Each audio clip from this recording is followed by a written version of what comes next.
In today's news episode, we have gathered a lot of news to share with you. We talk about The Mandalorian, Alita Battle Angel 2, and Spider-Man Across the Spider-Verse. In addition, you can learn about all the plans that the new DC bosses James Gunn and Peter Safran have come up with in our huge news on DC. Let us tell you this much: not all characters from the DCEU will have their place in the future. We hope you enjoy our video. When Alita Battle Angel was released in 2019, the movie was able to thrill countless fans. However, a sequel was not set in stone, so it did come as a surprise what producer Jon Landau had to announce in the course of a Deadline interview. According to Landau, who is in charge of production for both the upcoming Avatar: The Way of Water and Alita Battle Angel, he would be very pleased to produce a sequel. He has already spoken with director Robert Rodriguez about it. Landau hopes to see his words turned into action in the near future. Nevertheless, he refused to give the whole thing a concrete timestamp, as this could be used against him. So it doesn't sound like 100% confirmation of the sequel, but fans can still be optimistic. It should be interesting to see how high the production costs will be this time. After all, the original film cost nearly $200 million and only grossed twice as much at the box office, which is not all that much in comparison. In return, however, they have created a fan favorite that could easily be built upon, as the mangas certainly provide plenty of material. Stay tuned for more news on Alita Battle Angel 2.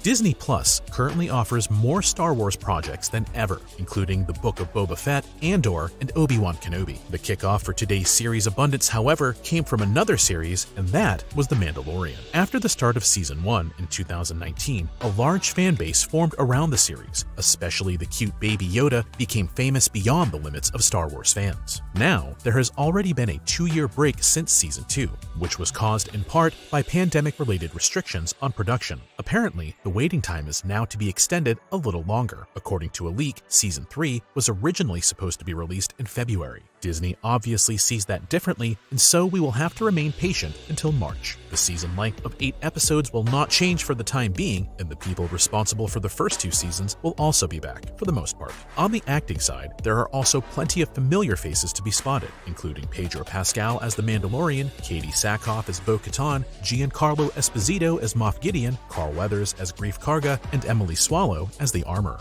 Also confirmed are newcomers Christopher Lloyd, made world famous by Back to the Future, and the Goldbergs actor Tim Meadows in roles not yet known. The first trailer was released in mid-September. A selected audience was recently able to see new footage at this year's Comic-Con in Brazil. However, the general public will probably have to wait a little longer. The story in Season 3 will be about Din Djarin's journey to Mandalore. After making a fatal mistake, he must free himself from his guilt in order to become an honorable part of the Mandalorians again. We hope to see a new trailer soon. The Mandalorian Season 3 will be released on March 1st, 2023, as usual on Disney Plus.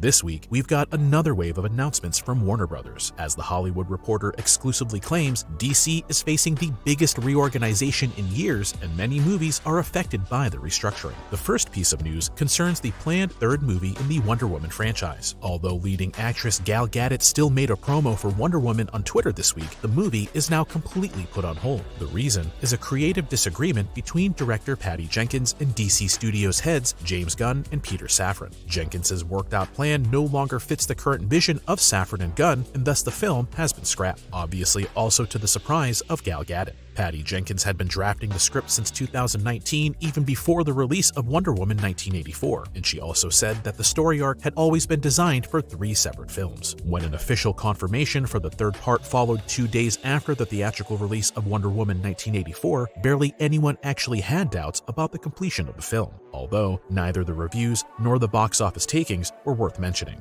The second piece of news concerns Man of Steel 2, which has been repeatedly teased in recent weeks and, boosted by Henry Cavill's appearance in Black Adam 2, was considered as good as certain. However, as early as November, occasional rumors surfaced that the likelihood of it happening was not as high as it was believed to be. Nevertheless, even Dwayne Johnson did not grow tired of emphasizing his merit in the return of Henry Cavill until recently. Safran and Gunn seem to have other plans in their new position as DC bosses, however, as Man of Steel 2 is officially no longer on the agenda. That's because the Snyderverse and all of the superheroes involved are to be removed to create a clear cut between the old and new DCEU. The DC heads are now taking all sorts of steps to report back to Warner Brothers Discovery head David Zaslav next week and present their plans for the universe. Still, the decision not to let Henry Cavill return after all is likely to cause great frustration among fans. After all, Cavill is considered a true fan favorite. Things are not looking good for the sequel to Black Adam at the moment either, as the box office results do not reflect the expectations of those responsible at all. So far, the film has grossed just under $390 million on a production budget of up to $230 million, which is far from a success. According to a Variety article from last week, Black Adam would need to bring in about $600 million to cover all costs, including marketing, and turn a profit. At the moment, however, it doesn't look like that's going to happen, even though Dwayne Johnson published his own figures on Twitter on Wednesday claiming the opposite. So, the odds of a sequel are low for Black Adam as well. Next, would like to talk about the Aquaman franchise. The second part will be released on December 25th, 2023, but what will happen after that? In all likelihood, the Aquaman franchise will not survive the restructuring either, so after Aquaman and the Lost Kingdom, it will probably all be over for Jason Momoa's character. According to current reports, however, the actor himself will not be written off, but rather be given a new role in DC's future. Momoa is reportedly set to play the alien bounty hunter Lobo, who made his first appearance in the Omega Men comics in 1983.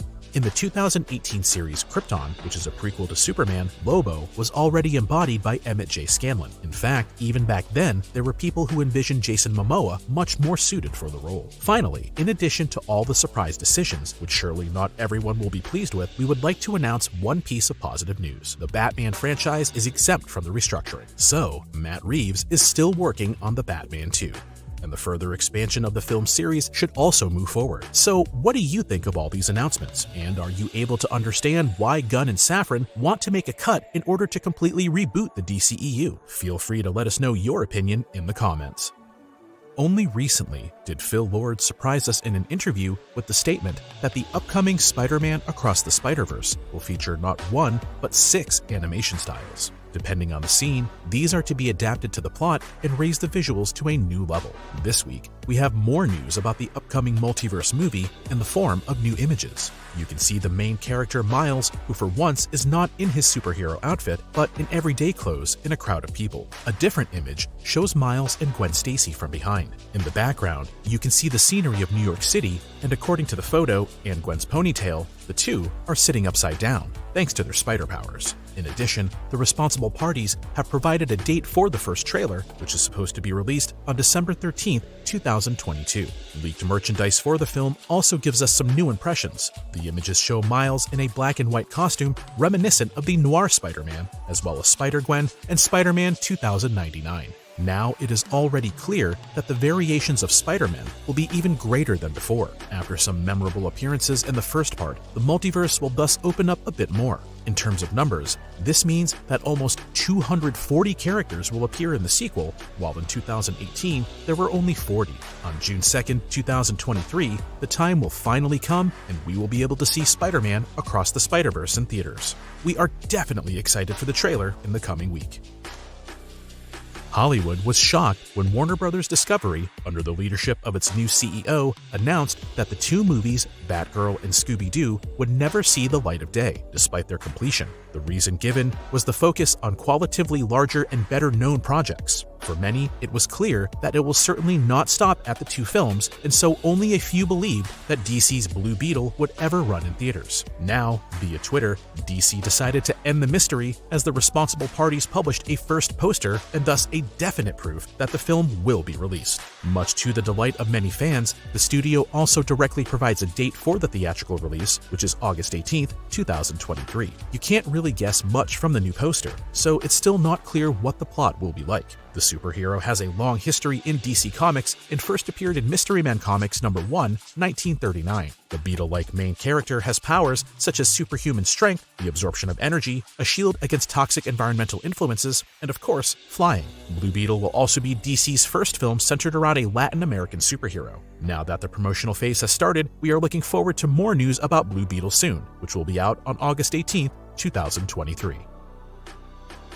That was this week's news. We'll see you again next Saturday with the latest news about Hollywood and the world of films. In the meantime, if you want to see more, check out the new amazing trailers for Gen V and The Last of Us. Until then, we wish you lots of fun with our video content here on our channel. Thanks for watching.